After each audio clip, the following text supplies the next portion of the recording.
శ్రీ వెంకటేశ్వర వ్రతకల్పం మొదటి అధ్యాయం. శ్రీ భగవాన్ ఉవాచ. కలియుగములో ఒకానొక శుభముహూర్తమున సాక్షాత్తు భూలోక వైకుంఠమే అయిన తిరుమల కొండపై విశ్వపతి అను భక్తునికి శ్రీనివాసుని రూపములో వెలసి శ్రీ వెంకటేశ్వరునిగా భక్తులచే కొలవబడుతున్న శ్రీమన్నారాయణుల వారు శ్రీ వెంకటేశ్వర వ్రతకల్పంగా ప్రసిద్ధి నొందే ఈ వ్రతం గురించి గ్రంథం రచించవలసిందిగా అనుగ్రహించి అనుజ్ఞనిచ్చి ఈ విధంగా చెప్పసాగారు. ఓయి ప్రియభక్త, విశ్వపతి నామధేయ, నా ప్రియభక్తుడవైన నీకు ఇప్పుడు ఒక విశేష వ్రతకల్పం గురించి వివరిస్తున్నాను. ఈ వ్రతము నాకు అత్యంత ప్రియమైనది, అందరూ ఆచరించుటకు ఎంతో సులభతరమైనది. కలియుగములో మానవులు తమ తమ పూర్వజన్మ ఫలాలను అనుభవిస్తూ తిరిగి అనేక పాపకర్మలను అనురిస్తూ అనేక కష్టాల పాలవుతున్నారు. వీరిలో నా భక్తులైన కొందరు వారి వారి కష్టాలను నివారించవలసిందిగా నన్ను వేడుకుంటున్నారు. ఎన్నో వ్యయ ప్రయాసల నోర్చి తిరుమల యాత్ర చేసి నన్ను దర్శించుకుంటున్నారు. నా భక్తులంటే నాకు అత్యంత ప్రియం. నా మీదే పూర్తి భారం వేసి ధర్మపథంలో జీవితం గడిపే వారి బాధ్యత నేనే వహిస్తాను. ఇప్పుడు నేను వివరిస్తున్న ఈ వ్రతం శ్రీ వెంకటేశ్వర వ్రతకల్పం అనే పేరుతో ప్రసిద్ధి పొందగలదు. ఈ వ్రతం నాకు అత్యంత ప్రియమైనది. ఈ వ్రతాన్ని భక్తి శ్రద్ధలతో ఎవరైతే ఆచరిస్తారో వారి బాధలన్నీ తక్షణం నివృత్తి కాగలవు. ఈ వ్రతము ఎవరైనను ఎప్పుడైనను ఆచరించవచ్చును. ప్రత్యేకించి మార్గశిర, మాఘ, కార్తీక మాసములందు గాని, పౌర్ణమి, పంచమి, సప్తమి, ఏకాదశి తిథులయందు గాని, శ్రవణ, స్వాతి నక్షత్రముల రోజుల యందు గాని ఆచరించిన మిక్కిలి ఫలదాయకము. ఈ కలియుగములో నా భక్తులైన మీరు అనుభవిస్తున్న కష్టములన్నీ నాకు తెలియను.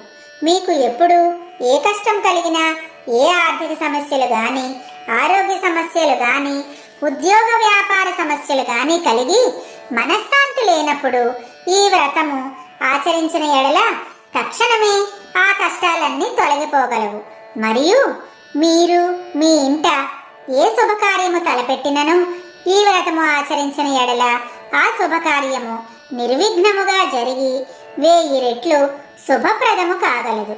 ఈ వ్రతం ఆచరించిన వెంటనే సకల సుఖశాంతులు, అష్టైశ్వర్యములు లభించగలవు. ఉదయమున గాని, సాయంకాలమందు గాని ఈ వ్రతము ఆచరించవచ్చును. ఈ వ్రతము 5 అధ్యాయములతో కూడినది. ఈ 5 అధ్యాయములను భక్తితో పఠించవలెను. మీ స్వగృహమందు గాని, వసతి గృహమందు గాని, నా ఆలయములందు గాని, ఏ పుణ్యక్షేత్రమునందు గాని, నదీ తీరమున గాని ఈ వ్రతమును ఆచరించవచ్చును. మీరు వీలైన ఎడల మీ బంధుమిత్రులనందరినీ ఆహ్వానించి ఈ వ్రతమాచరించుట మిక్కిలి శ్రేయోదాయకము. ఈ వ్రతము ఆచరించిన వారికిని, విన్నవారికిని, ప్రసాదమును భక్తితో స్వీకరించిన వారికిని అష్టైశ్వర్యములు కలగగలవు. ఈ వ్రతమును పూర్వకాలములో నా ప్రియ భక్తులైన ఎందరో మునీశ్వరులు ఆచరించి ఎన్నో దివ్యాశిస్సులు పొందినారు. భూలోకవాసులైన మీ అందరికీ ఈ వ్రతము మిక్కిలి ఆనందప్రదాయిని అయి అనేక శుభములను కలుగజేయును. ప్రశాంత మనస్సుతో నన్నే తలుచుకుంటూ ఈ వ్రతము ఆచరించినచో వ్రతఫలము మిక్కిలిగా ఉండగలదు. ఈ వ్రతము ఆచరించు విధానము మిక్కిలి సులభతరము. కలియుగములో మీకు కల కష్టములన్నీ నాకు తెలియను. అందువలననే అత్యంత కఠోర నిష్ఠతో చేసే తపస్సులకు, యజ్ఞయాగాదులకు ఇచ్చు ఫలము కేవలము ఈ వ్రతము ఆచరించుట వలనే మీరు పొందగలరు. ముందుగా వ్రతము ఆచరించు ప్రదేశమును చక్కగా శుభ్రపరచుకొనవలెను. మండపమును ఏర్పాటు చేసుకుని నా ప్రియసకులైన శ్రీదేవి, భూదేవులతో కూడి ఉన్న నా పటమును మండపముపై ఉంచవలెను. మండపమును గోడకు ఆంచి ఉంచవచ్చును. మీకు ప్రియమైన ఇతర దేవతల పటములు కూడా ఉంచుకొనవచ్చును. నవగ్రహ దేవతలను, అష్టదిక్పాలకులను ఆవాహన చేసుకొనవలెను. లేదా వారందరికీ మనస్సులోనే నమస్కరించవచ్చును.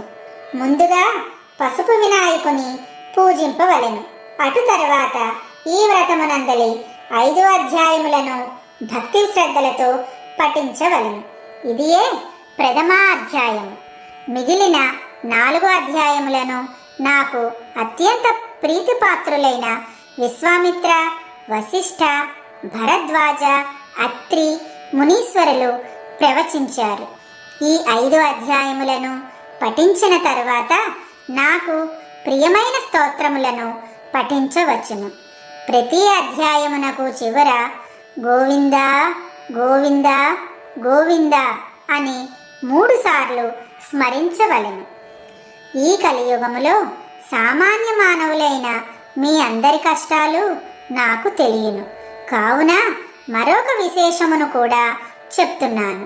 ఈ వ్రతమును ఇంత వివరముగా చేసుకొన శక్తి లేనివారు మీరు ఒక్కరే నా పటమును ఎదురుగా ఉంచుకొని విఘ్నేశ్వరునికి, నవగ్రహ దేవతలకు, అష్టదిక్పాలకులకు మనస్సులోనే నమస్కరించి ఈ 5 కథలను పఠించి మీకు వీలున్న ఏ ఫలమునైనా నాకు నివేదించి ప్రసాదముగా స్వీకరించవచ్చును.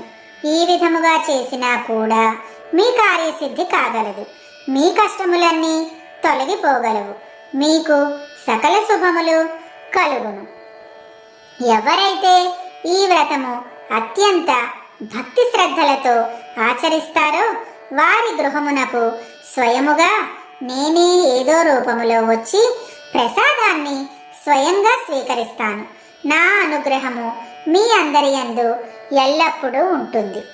శ్రీ స్వామివారు తిమ్మరాజు విశ్వపతి రామకృష్ణమూర్తి విశ్వపతి అను భక్తునికి ఈ విధముగా తనకు అత్యంత ప్రీతికరమై తానెల్లప్పుడూ నివసించే తిరుమల కొండపై ఈ వ్రత విధానమును అనుగ్రహించారు. కలియుగ వాసులైన మనమందరము ఈ వ్రతమును ఆచరించి శ్రీ వెంకటేశ్వర స్వామి వారి అనుగ్రహమునకు పాత్రులు కావలెను. ఈ వ్రతము ఆచరించినంతనే మన కష్టములన్నీ తొలగిపోయి అనేక శుభ ఫలితములు పొందవచ్చును.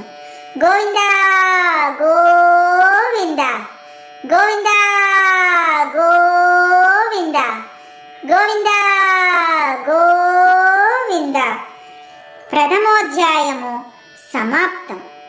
శ్రియకాంతాయ కళ్యాణ నిధయే నిధయేర్ధినాం శ్రీ వెంకట నివాసాయ శ్రీనివాసాయ మంగళం.